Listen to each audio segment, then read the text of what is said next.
Go.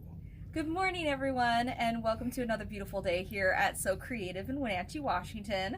We have another unboxing video. You know me, I'm incompetent when it comes to getting things open in a timely manner, so I've already taken these out. We've taken them out of the plastic so we can get a really good view of these, and we are so excited to have these in. People have been asking when they were going to arrive, and these are ILoveSn'Gnomies, I believe is what it's called, from Henry Glass. We get them from Shank, but these are some of our flannels, and they are just so much fun. We have 15 yards of each of these, as long as the staff doesn't start buying some before they get very far. So,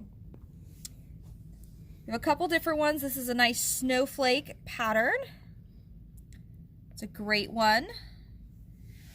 This is, I think, my favorite. We have the gnomes in hot chocolate. How adorable is that? Like, to me, it just screams PJs or quilt.